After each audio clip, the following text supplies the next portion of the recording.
चलिए दोस्तों, तो आज हम एक नया टॉपिक लाए हैं आरटीआई। ये हमारे एलडीसी एग्ज़ाम के लिए बहुत ही महत्वपूर्ण है। इससे कभी भी क्वेश्चन आ जाते हैं, तो हमें इसके बारे में पूरा पता होना चाहिए, कब बना है, कब से लागू किया गया है, कैसे इसको अप्लाई किया जाता है। तो चलिए हम स्टार्ट करते हैं। क्वेश्चन नंबर फर्स्ट, सूचना का अधिकार यानी आरटीआई संसद में कब पारित हुआ? तो 15 जून 2005 को। क्वेश्चन नंबर 2 पे चलते हैं। सूचना का अधिकार कब से पूर्णतः लागू हो गया? तो 12 अक्टूबर 2005 से। क्वेश्चन नंबर 3 पे चलते हैं। सूचना का अधिकार किस राज्य में लागू नहीं है? तो ये जम्मू कश्मीर में।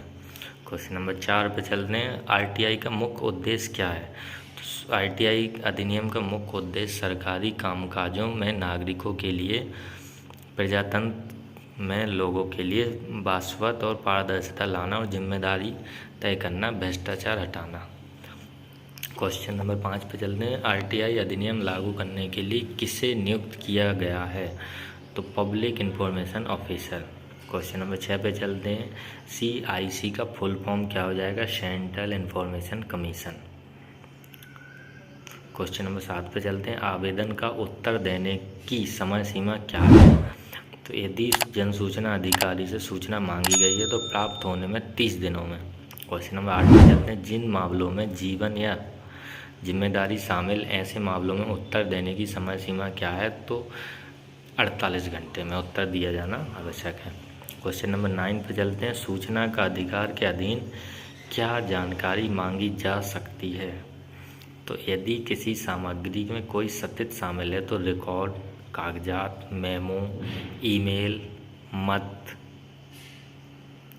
सर्कुलर आदेश और रिपोर्ट, इलेक्ट्रॉनिक फॉर्म से रखा डेटा, सब मांग सकते हैं। क्वेश्चन नंबर 10 पे चलते हैं। सूचना का अधिकार के अधीन कितने खंड हैं? 10 खंड हैं। क्वेश्चन नंबर 11 में चलते हैं। सूचना का अधिकार के तहत किन मामलों में छूट है या अलग है? तो खंड 8 और 9 में उन सूचनाओं की गणना है जिनको दिए जाने की छूट है। क्वेश्चन नंबर 12 में चलते हैं। जानकारी मांगने के लिए फीस क्या है और इसका भुगतान कैसे किया जाता है?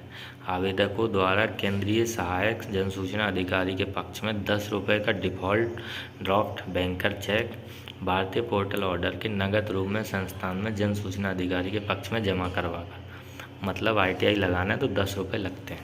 क्वेश्चन नंबर 13 पर चलते हैं। पहली अपील किसे कब दी जा सकती है? पहली अपील सूचना प्राप्त होने के 30 दिन के अंदर या वैधता समाप्त होने में जो कम हो, यह निर्णय केंद्रीय जन सूचना अधिकारी के पास दी जा सकती है। अपील अधिकारी केंद्रीय सूचना अधिकारी के वरिष्ठ होना चाहिए। क्वेश्चन नंबर 14, दूसरी अपील का अपीलीय अधिकारी कौन होता है? तो दूसरा अपील का अपीलीय अधिकारी केंद्रीय सूचना आयोग होता है। क्वेश्चन नंबर 15 पे चलते हैं। दूसरी अपील की अवधि क्या है? तो प्रथम सूचना अधिकारी के सूचना प्राप्त होने या अपील करता है कि सूचना प्राप्त होने तक से 90 दिनों के अंदर।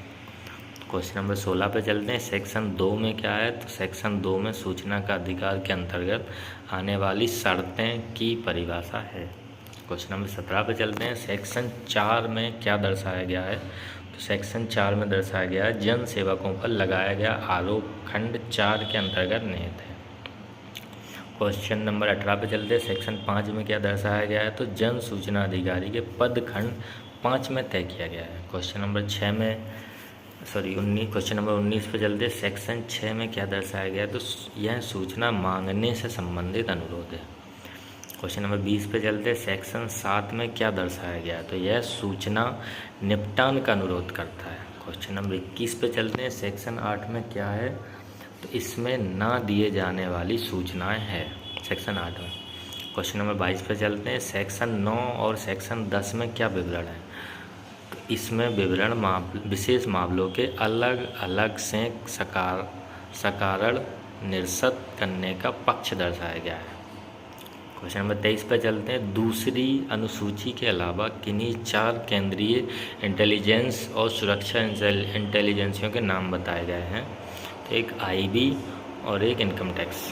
क्वेश्चन नंबर 24 पे चलते हैं। कोई 2 सूचना बताएं जो सेक्शन 8 के अंतर्गत नहीं दी जा सकती, अनुसार नहीं दी जा सकती। तो इसके तहत उन सूचनाओं को दिए जाने की मनाही है जिससे संबंधित मामले न्यायालय में विचाराधीन है या दिए जाने वाले न्यायालयों में अवमानना हो सकती है। क्वेश्चन नंबर 25 पे चलते हैं। कौन सा निकाय सूचना का अधिकार के दायरे में नहीं है? तो निजी निकाय को इस अधिनियम के दायरे से अलग रखा गया है। क्वेश्चन नंबर 26 पे चलते हैं। What is the time limit of female employ to registered complaint to the internet complaints committee? तो 3 महीने। क्वेश्चन नंबर 27 पे चलते हैं। How much days leave can be female employ be granted if she has undergone harassment? तो 3 महीने। Question number 28 पे चलते हैं। When was the sexual harassment of women at work place act enforce in India? इसका option clear नहीं है। Question number 29 पे चलते हैं। What is the duration of the internal complaints committee? तो 3 वर्ष। क्वेश्चन नंबर 30 पे चलते हैं। What is the time limit given the male employ to reply against the complaint of sexual harassment? तो 10 दिन। क्वेश्चन नंबर 31 पे चलते हैं।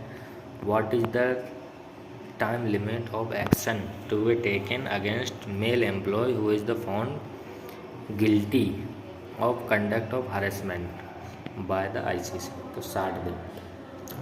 क्वेश्चन नंबर 32 पर चलते हैं। What is the time period within which a male employ can appeal against of the verdict of the internal complaints committee? तो 90 दिन। चलिए दोस्तों, तो ये हमारे RTI से रिलेटेड मुख्य 32 क्वेश्चन थे। और वीडियो अच्छा लगा हो तो लाइक और कमेंट कीजिएगा। थैंक यू दोस्तों, बाय बाय। और यदि किसी और टॉपिक पे वीडियो चाहिए हो तो प्लीज़ कमेंट कीजिएगा। बाय दोस्तों।